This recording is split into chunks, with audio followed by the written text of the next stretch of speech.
The ground is rock hard beneath the relentless weight of the excavator's jaws. But today is no different from any other grueling day at the construction site. Dust and diesel fumes hang heavy in the air. I've been breaking this ground for weeks, shaping the earth to accommodate the steel skeleton of a future office building. The hum of machinery has become a second pulse, drumming through my chest, until it stops abruptly, sudden silence that feels deafening. The machine I'm operating stalls, so I climb down to check what's blocking the digging arm. It's wedged against something that doesn't give, no matter how much I try to budge it. Cursing under my breath, I dig with my hands until a smooth wooden edge emerges. I call for some help, but the crew is busy, so I'm left with my curiosity and a spade. The more I uncover, the clearer it becomes. It's a box, an old, sealed wooden one, stained and scuffed with time. I wipe sweat from my brow and pry it open with a crowbar. Inside, a collection of small, rusted keys glint under the high noon sun, each one intricately crafted but corroded beyond recognition. A thick wave of unease washes over me. It's not the box's contents that make my stomach twist, but a weathered piece of paper, folded carefully, that reads, "Each one unlocks a past mistake." Jose Wiseli. I burst out laughing. It's probably some eccentric collector's stash or a prank from a bygone era. Still, as the day drags on, the words gnaw at the back of my mind. My hands stay dirty long after the shift ends, despite the desperate scrubbing. A strange restlessness seeps in, making the familiar rhythm of the site feel oddly out of sync. My laugh rings hollow now, echoing through the dust. Then it starts, a chain of minor accidents that compound into a nightmare. The next day, a backhoe's brakes fail, nearly crushing a foreman. Everyone's on edge, muttering superstitions and blaming faulty equipment. But things only get worse. By week's end, a steel beam slips loose, slicing through air and narrowly missing a group of laborers. No one is laughing anymore. One evening, exhausted and unsettled, I find myself staring at that damn box I locked in my truck. The keys are still there, rusted and whispering secrets. I run my thumb over one key in particular, and my mind floods with images. Late nights at the bar, the fights I've picked, the faces I've hurt. What past mistake would this one unlock? I almost don't realize I'm shaking until a fellow worker approaches. "You all right, mate?" he asks, but his voice carries something accusatory, like he's been watching me. I snap back that I'm fine, though the fear pulses under my skin, raw and exposed. It doesn't stop. More accidents, more injuries, each one more gruesome than the last. We lose a worker, a man I'd shared beers with last Friday. Guilt sinks deep, suffocating. Paranoia coils around my chest like a serpent, squeezing tighter each day. I start seeing shadows where there shouldn't be any, rust-colored stains that vanish when I look twice. I can't take it anymore. Late one night, under a pale moon, I drive out to the construction site, the box clutched in my hands. The keys jangle as if alive. I know I shouldn't be here, but someone has to put an end to this. One key. Just one. The note warned me to choose wisely, but I'm desperate. I press the cold metal into a nearby padlock on one of the site's chain-link gates, and with a heart-stopping click, it opens. My mind races as I imagine what past sin I might have just set free. The silence that follows is suffocating, like the world itself is holding its breath. And then I hear it, a whisper that seems to come from the very ground. It's not the voice of a worker, nor a trick of the wind. It calls my name, echoing through the dark, accusing, familiar. I stumble backward, the box falling from my grip, spilling keys that scatter like bones across the earth. The weight of 1,000 unspoken truths crushes me as I realize that some mistakes should never be unlocked. But it's too late now. Something moves behind me, something I can't see but feel. And in that moment, I understand that whatever I've released isn't done with me. It starts with the sound of a car door slamming in the driveway. I'm looking out the window, hoping it's just another neighbor, but my stomach turns as I watch the animal control officer climb out of his van. His uniform looks drenched with sweat under the scorching midday sun, his expression weary. He moves with a sense of practiced resignation, and I know what he's here for: another missing pet. The Jenkins golden retriever, Daisy, has been missing for 3 days now. Just yesterday, they found another neighbor's cat lying still on the side of the road, eyes open, body stiff, like it had been frozen in its last moment of terror. Mrs. Jenkins is sobbing on her porch as the officer approaches. The scene is almost too familiar now, this ritual of grief that's settled over our neighborhood like a fog. A few weeks back, it was my turn. My beagle, Max, went missing without a trace. One minute he was in the yard, barking at the squirrels, and the next nothing but an eerie, unnatural quiet. I had combed every alley, every stretch of woods, calling his name until my throat was raw. But there was no sign, no clue, just the kind of void that seems to whisper that some things are taken, not lost. The animal control officer nods, makes a note in his little pad, and offers Mrs. Jenkins a hand on the shoulder. His voice carries on the wind, dull and sympathetic, but I can't make out the words. My hands tremble slightly as I pull away from the window, the silence of my own house pressing in like a weight. It's a silence that used to be warm, a comfort. Now it's something I can't trust. Later that evening, I hear the soft, lonely echoes of a doorbell ringing a few houses down, the familiar missing pet posters stapled to telephone poles lining the street. It's become routine. But tonight, the air feels thicker, a suffocating kind of tension that settles into the chest and refuses to leave. That's when I find the cat. It's a stray, small and gray, with wide, luminous eyes. It's sitting just outside my front steps, looking up at me with something almost knowing. Its gaze makes the hair on my neck stand on end. Despite everything, I scoop it up, whispering reassurances to myself more than to the animal. Maybe I think it's just scared. Maybe I can keep it safe. But when I bring it inside, something doesn't feel right. The cat is too still, too silent, watching me in that unnerving way. My hands are shaking as I set it down and turn away, trying to suppress the growing dread in my stomach. I reach for my phone, thinking I should call someone, anyone, to shake this awful feeling. I don't get the chance. There's a knock at the door, soft and almost hesitant. My heart hammers as I approach, dread curling around my spine. Peeking through the peephole, I see nothing, just the empty street lit by the fading glow of the street lamp. I pull back, breathing unsteady, and that's when I notice the note. It's taped to the door, a small piece of white paper that wasn't there a moment ago. The handwriting is angular, aggressive.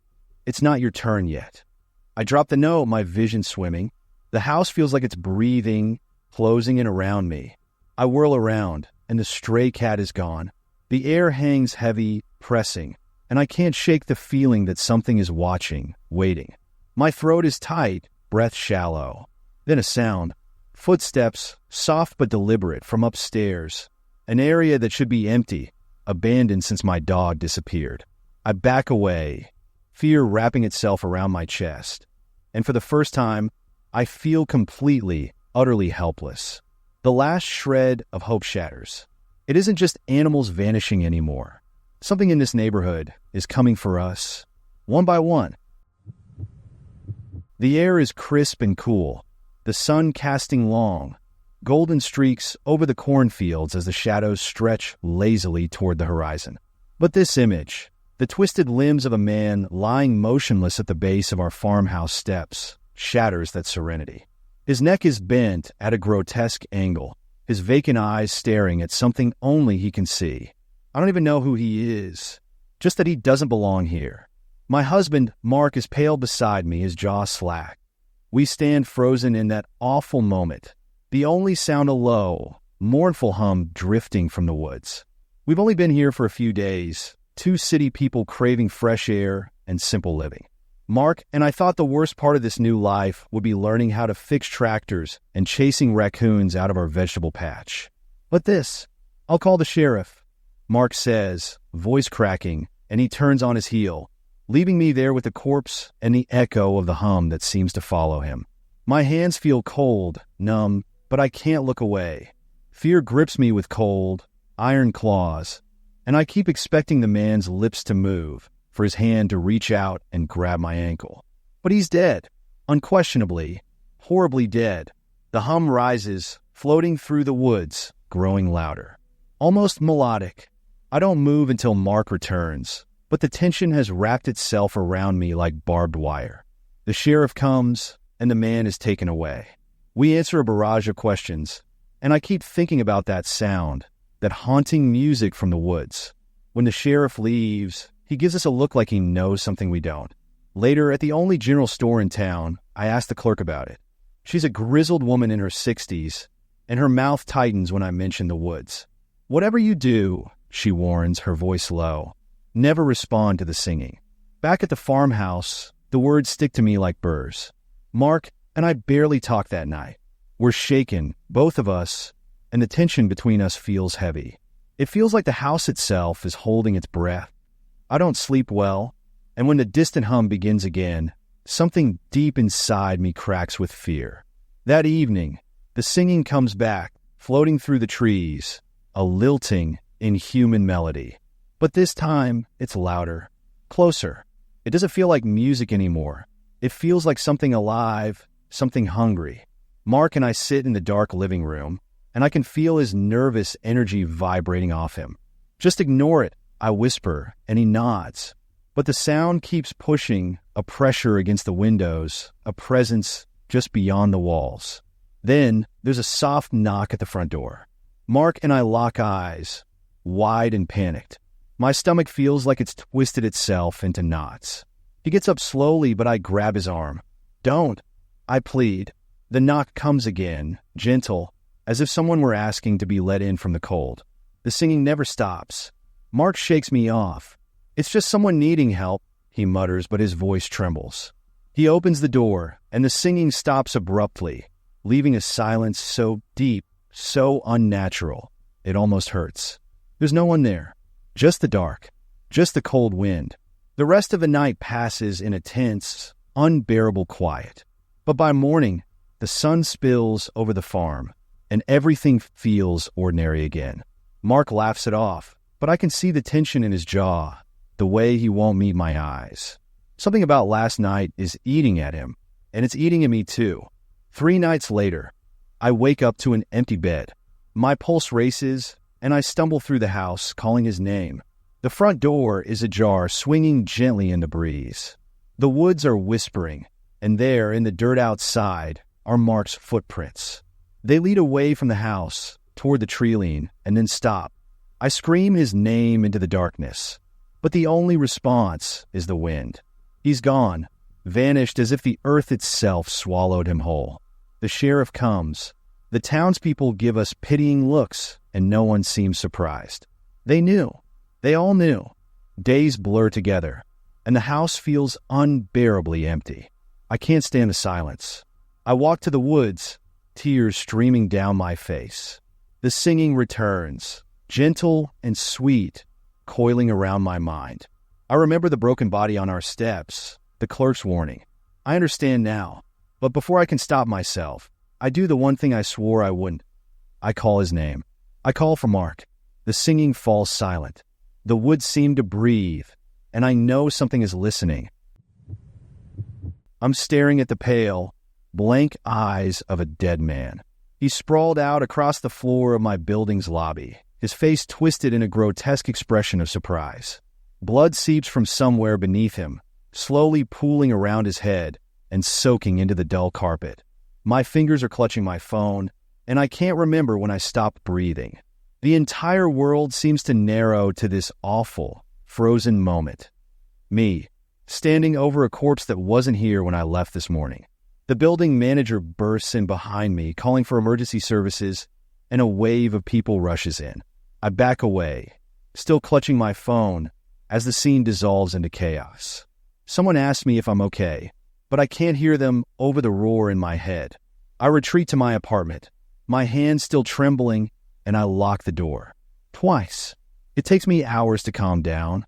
I press ice to my forehead, breathing slowly, trying to erase the image of that lifeless stare. That evening, the police come to my door. They ask if I knew the victim, a man named Kyle Evans, who they say lived nearby. I don't, but the name rings a distant, unsettling bell. I nod along to their questions, and when they leave, a creeping dread coils through my gut. Something about this isn't right, but I don't know what. I'm exhausted, but sleep is impossible. My mind races, and my phone buzzes with an alert. It's from the dating app one joined a few weeks ago. I groan, rubbing my eyes, until I see it. Kyle Evans wants to chat. The profile picture is blurry, but my stomach lurches with recognition. It's him, the man from the lobby, the dead man. I don't remember matching with a Kyle, but I open the app, pulse thudding. The profile is gone, vanished, leaving only a notification that makes my skin crawl. It has to be a glitch, some cruel coincidence, I tell myself, but the walls of my apartment feel too close, the shadows too heavy. I scroll through the app history, trying to make sense of it, and my heart nearly stops. There's another message waiting for me from a man named Aaron, someone I've spoken to before. He's the date I went out with a few nights ago. The man who seemed perfectly charming until he started asking way too many questions about my schedule, my routine. I had ended the date early, brushed off his insistence that we meet up again soon, and try to forget about it. The message is simple. Did you see the news? My hands are sweating. I type back a hesitant. Yes, it's horrible. The response comes almost instantly. I was thinking about our next date. Every hair on my neck stands up. I close the app, forcing myself to breathe. It's just a message. Just a man I went on one bad day with. But the feeling won't leave, a gnawing terror that has nothing to do with coincidence. The next morning, another news update. Kyle Evans wasn't just a random victim. The police think he was killed somewhere else and brought to my building. The implications make me sick, but there's something else, a detail I can't shake. Kyle's last known address was right around the corner from Aaron's. The connection seems flimsy, paranoid, but my phone buzzes again. It's a new message, this time with my own address. Sent from Aaron. I'll see you tonight. I'm frozen, cold fear running down my spine. I rush to the door to make sure it's still locked, but something feels off. It's quiet, too quiet, and I realize that the lock is scratched, damaged, as if someone's tried to force it open. My breath comes in shallow gasps. It's not paranoia anymore. I call the police, but my voice shakes so much they have to ask me to repeat myself. Minutes pass like hours. I sit by the door, clutching a kitchen knife, feeling like prey trapped in a cage. Finally, I hear footsteps outside, slow and heavy. Someone knocks, and I feel the knife slipping from my grip, slick with sweat. I can't breathe. The knock comes again, and a voice calls out, cheerful and familiar. It's Aaron. I know you're in there. I stay silent, praying he'll think I'm not home. My pulse is deafening. The knocking stops, and I hear him laugh, the sound muffled through the door. Maybe next time then, he says, his voice low. Footsteps retreat, but I stay frozen for what feels like forever. When the police finally arrive, they don't find him. Just evidence of tampered locks and a red rose he left at my door. The twist falls into place then like a trap I never saw coming. I'm matched with Aaron, and Kyle Evans died. Now Aaron's moved on to his next target, me. It all falls into a horrible, perfect pattern, and I realize I'm not the only one he's done this to. I'm just the next one on his list. The man is dead, and I'm the last person who spoke to him. It's not even 7 a.m. at Denver International, and the terminal buzzes with the sleepy hum of travelers clutching overpriced coffee. I'm standing near my gate, fidgeting with my phone, when I first notice him, a wiry man in his late 30s, pacing in tight circles and muttering under his breath. His clothes are wrinkled, and there's a wild desperation in his eyes. Hey, he says suddenly, his voice cracking. He's right in front of me now, and I don't remember seeing him approach. My instinct is to back away, but his panic holds me in place. I'm not supposed to be here, he whispers like a confession. They're coming for me. Before I can respond, he bolts. He weaves through the crowd, his movements frantic, and disappears into a restroom. My first thought is that he's on something, strung out, and I turn back to my phone. But the image of his terror clings to me, and I can't shake the feeling that I've just witnessed something important. Moments later, the entire terminal erupts in chaos. Security floods the area, radios crackling, and the restroom he ran into is Kornov. They're pulling people away, shouting orders, and the air thickens with fear. The man is dead, they say. A heart attack right there in the stall. No foul play. Just dead. I try to make sense of it, but his words loop through my mind, chilling and nonsensical. I'm not supposed to be here. They're coming for me. I board my flight in a daze, unsettled and jumpy, but the rest of the journey is uneventful. It isn't until I land in Boston that things start getting strange. My phone buzzes with a news alert. Suspicious items found at Denver Airport. Details are sparse, but there's enough to make my stomach turn. They discovered a suitcase in the men's restroom, the same one where the man collapsed. It's packed with tracking devices, wires, and components that suggest something much worse. The fear that grips me now is tangible, and I sit down hard on the nearest bench, reeling. I can't shake the feeling that there's a connection. That man knew something, was running from something, and whatever he knew didn't die with him. My phone vibrates again, this time with an unknown number. You were right to leave. My heart leaps into my throat. The message is simple, but it feels like a warning, a whisper from someone watching me. The rest of the day is a fog of paranoia, my mind racing through possibilities. I think back to the man's desperate eyes, his confession. That evening, in my hotel room, I noticed something wrong with my luggage. It's been tampered with, the lock forced. Ice floods my veins. I unzip it slowly, hands trembling, to find a note resting on top of my clothes. You took the wrong flight. The truth crashes into me. It wasn't a coincidence. The man at the airport, the tracking devices, the suitcase, they were never meant for me, but somehow I've been tangled in this web. The note isn't a warning. It's a promise. I have something I'm not supposed to have, or I've seen something I shouldn't have. Panic grips me, and I think about calling the police, but the phone buzzes again. Another message, stay quiet, or there will be consequences. It's like the walls of the hotel room are pressing in, and every sound, every shadow outside the window feels like a threat. Everything falls into place, horribly, perfectly. I'm caught in something bigger than I could have imagined, a game where the rules don't make sense, and my safety is no longer my own. I shouldn't have talked to that man, shouldn't have gotten on that flight. Now, whatever he was running from is coming for me. I'm standing in the middle of my best friend Kyle's garage, staring at an old bicycle with a crimson stain smeared across the handlebars. The bike is rusty, the chain sagging like it hasn't been oiled in years, and the sight of that dried blood makes my stomach churn. But I brush it off. Maybe it's paint, I tell myself, or some weird prank Kyle's older brother pulled. Kyle lent me this bike to get home, saying his was better suited for the uneven paths around town.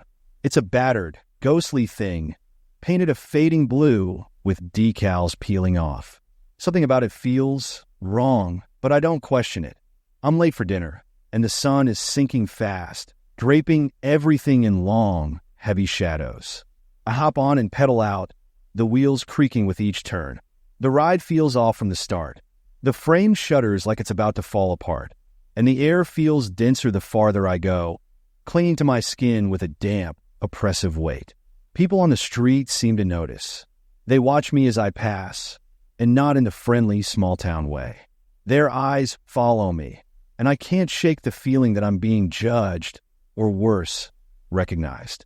I reach the town square, and that's when things get weird. An elderly man sitting on a bench looks up as I pass, his face draining of color. He grips his cane so hard his knuckles whiten, and he calls out, "Hey, stop!" Panic flares in my chest, but I keep pedaling. The man struggles to his feet, his voice cracking with a mix of fear and anger. "That bike, that's Sam Larson's." I don't know who Sam Larson is, but the name makes something in me twist. I pedal faster, heart pounding, leaving the old man's shouts behind. But I don't get far. A police car pulls up beside me, lights flashing. An officer steps out, eyes narrowing as he takes in the sight of the bike. My pulse spikes, and my hands tighten around the sticky handlebars. "Kid," the officer says, voice rough, "where did you get that bicycle?" His tone is demanding, urgent, and my mind goes blank. All I can stammer is, "It's not mine. It's my friend's," but he doesn't look convinced. His hand hovers near his holster. and he tells me to get off the bike, to step away slowly. He calls for backup, his gaze never leaving me, and I'm too stunned to argue. People gather, whispering, and I catch snippets of their words. Sam Larson, missing 5 years, never found. The pieces don't make sense, and I feel like I've stumbled into a nightmare I can't wake up from. They take me to the station, and I sit in a sterile, cold room for what feels like hours. Finally, a detective comes in, a tired-looking man with lines etched deep around his eyes. He places a file on the table, opens it, and shows me a photo. A boy, maybe 15, with a crooked smile. Sam Larson, he says. He disappeared one night, riding this very bike. The room seems to tilt, my vision narrowing. What? I whisper, my voice barely there. The detective leans forward. That bike you were riding? It belonged to Sam. We never found him, but that blood stain on the handlebars, that's his.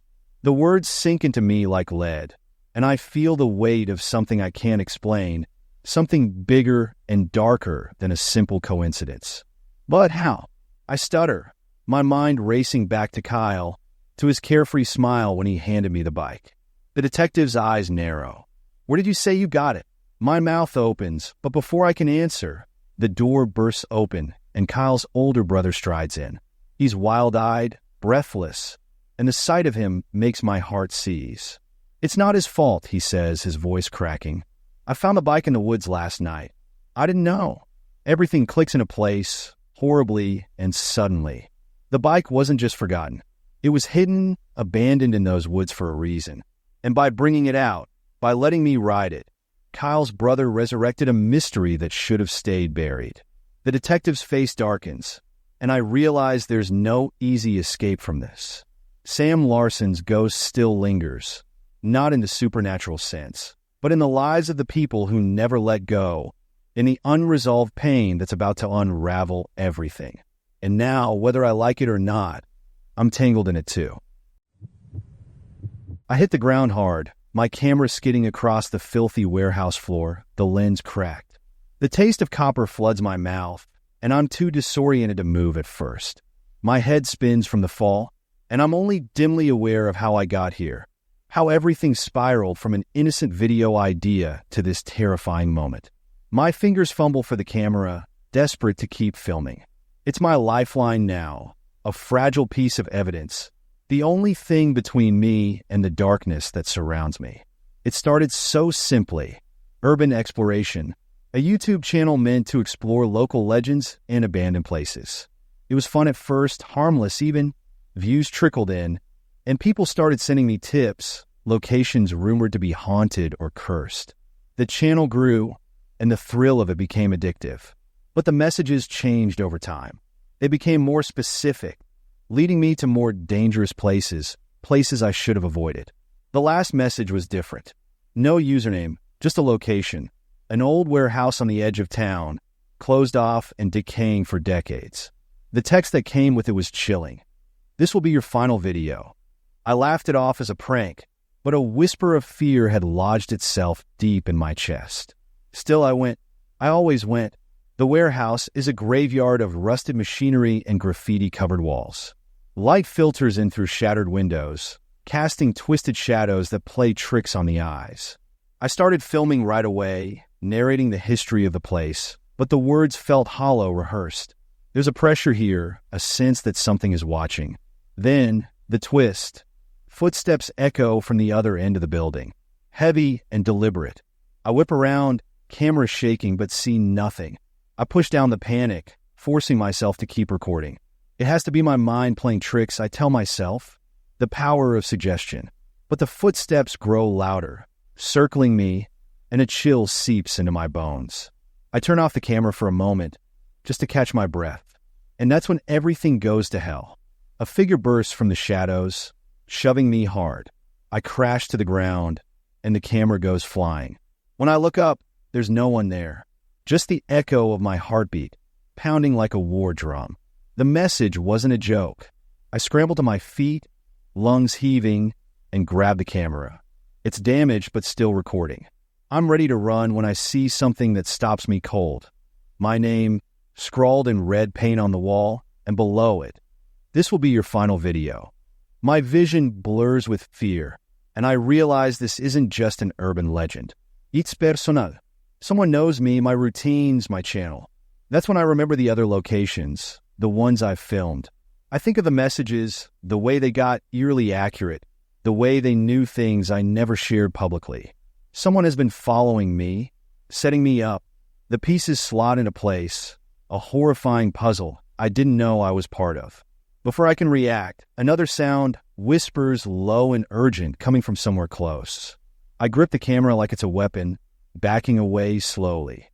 My mind races. The messages, the setup. Someone has orchestrated this entire nightmare. And now, I'm the final piece of their twisted story.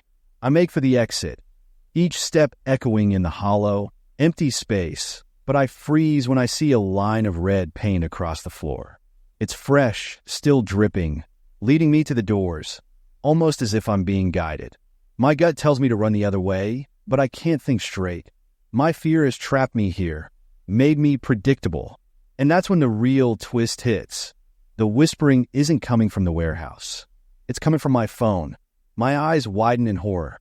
It's a live stream. My camera, my phone, they're broadcasting everything. Thousands are watching, commenting, reacting to my terror in real time. The person behind this is feeding off it. They've turned my fear into entertainment, and I realize I'm not the hunter of legends anymore. I'm the prey in someone's sick, orchestrated game. My final video, indeed. The first time I noticed the man with no eyes, I'm in the middle of an interview.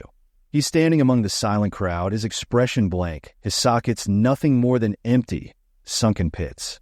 It's just a glimpse, a split second of horror, and when I blink, he's gone. The shock freezes me mid-sentence, my voice catching in my throat. The woman I'm interviewing stares at me, her lips pressed together in that same tight, wary line that everyone in this town seems to have. I'm here to cover a protest in a place most people have never heard of, a remote, insular town that doesn't like visitors. The protesters stand in rows, holding weathered signs that read, "We remember," but not a single one of them makes a sound. The silence is suffocating. It presses in, muting the world around it. My job as a journalist is to get to the truth, to make sense of this eerie demonstration. But every person I try to interview shuts down, avoiding eye contact, refusing to explain. The only response I get is a whispered warning from a teenager who darts away as soon as she says it. "You shouldn't have come here."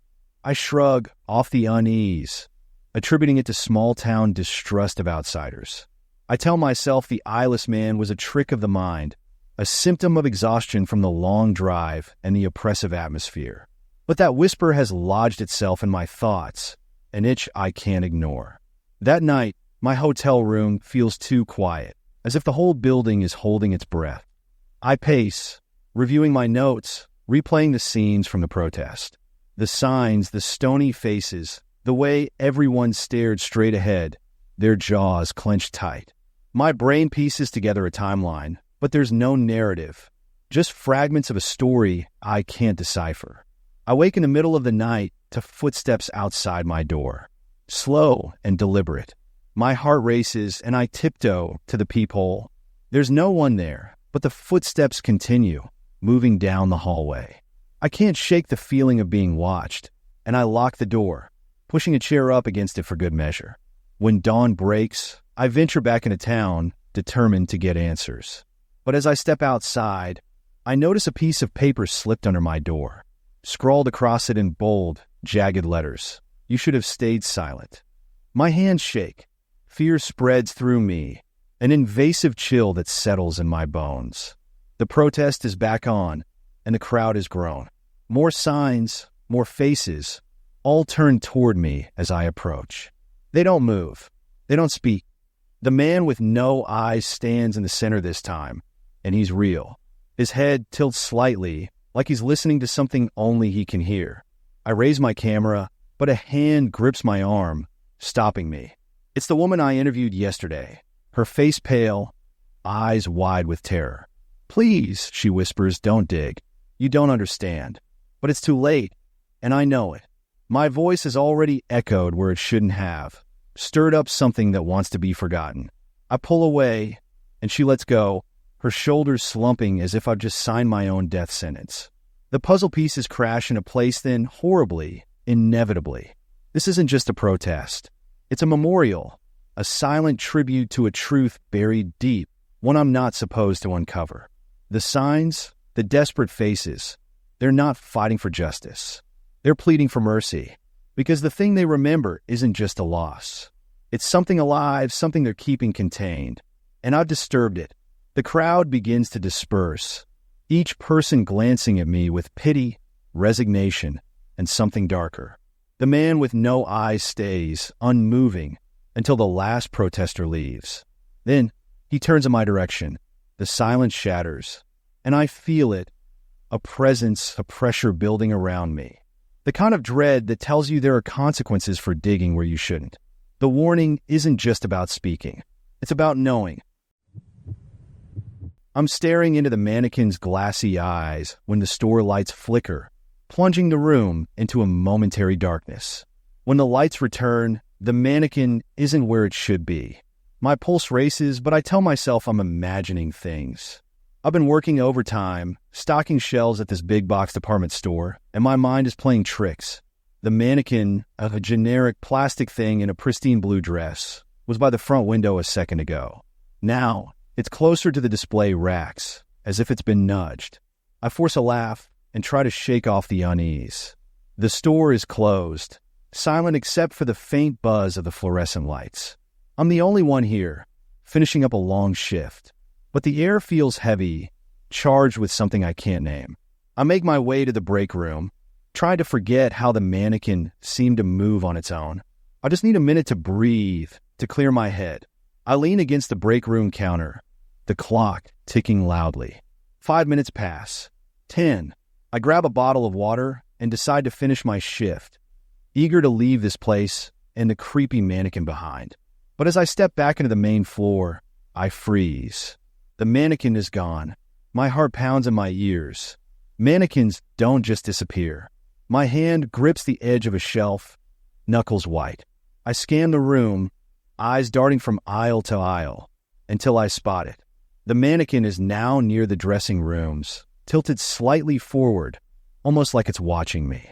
I approach slowly, each step echoing in the empty store. Fear slithers through me, irrational and cold, but I can't stop myself. I reach out, hesitant, half expecting it to grab me. But it doesn't move.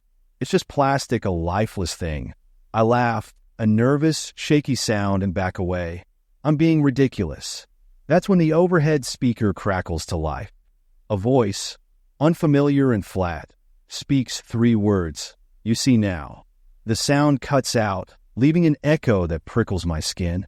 Panic tightens around my throat. The store should be empty. The security guard went home hours ago, and I've never heard that voice before. I sprint toward the back office, hoping to call for help, but as I pass another display, I nearly trip. The mannequin is standing right there, arms raised, its head tilted at a disturbing angle.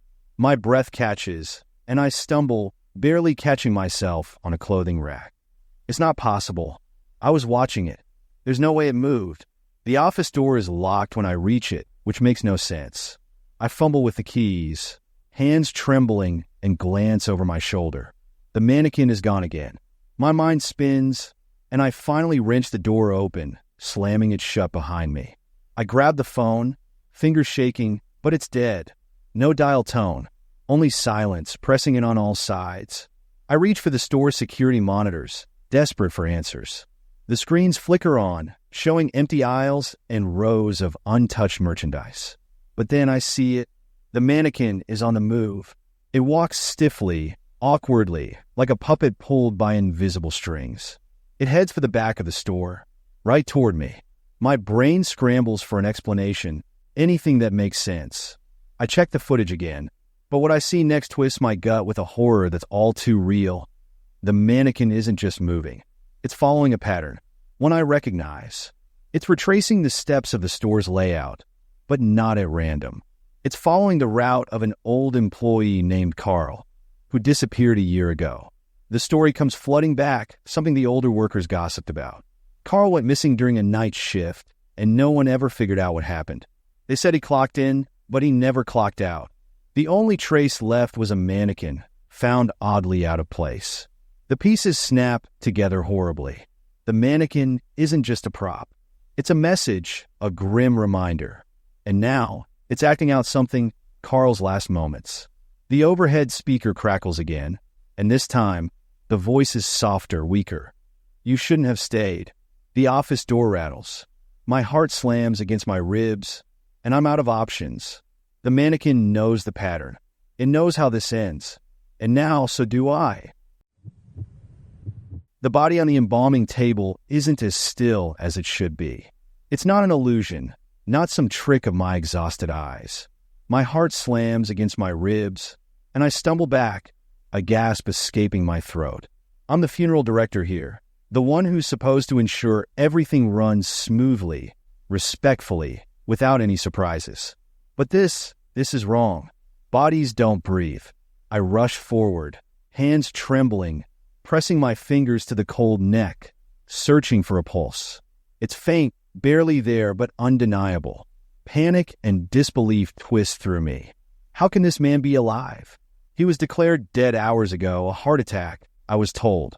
The paperwork is right there, signed and dated. Yet here he is clinging to some shred of life. I reach for my phone, desperate to call an ambulance, when the front door of the funeral home slams open. Heavy footsteps thunder down the hall, and 3 people burst into the embalming room. They're dressed in black, eyes hidden behind sunglasses despite the dim light. Step away, the tallest one commands, voice cold and authoritative. I freeze, mouth dry. They don't look like family. There's a hardness to their faces, something that makes my skin crawl. We're here for him, the woman says, gesturing to the barely living body on the table. We need to take him now. This man is alive. I stammer. I need to call for help. You were never supposed to know. She cuts me off, taking a step closer. There's no warmth in her voice, no room for negotiation. Fear wraps around me like a noose. The man on the table stirs, a shuddering breath escaping his lips.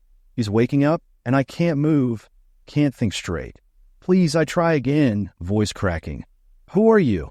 The tallest one pulls out a piece of paper, thrusting it at me. It's a signed order, demanding the immediate release of the body to these strangers. Everything is perfectly legal, official-looking, but it doesn't feel right. None of this does. We have authority here, he says, and there's a hint of something else in his tone, something that makes me think there's more to this than paperwork. The man on the table's eyes snap open, wide, and terrified. His lips move, trying to form words, but all that comes out is a strangled noise. The strangers stiffen, and the woman steps forward, a syringe glinting in her hand. We can't let him speak, she murmurs, almost to herself. Wait, I shout, but she's already moving, her hand poised to inject whatever is in that syringe. My mind races.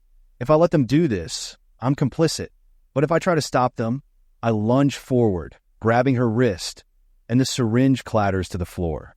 Her sunglasses fall, and her eyes meet mine.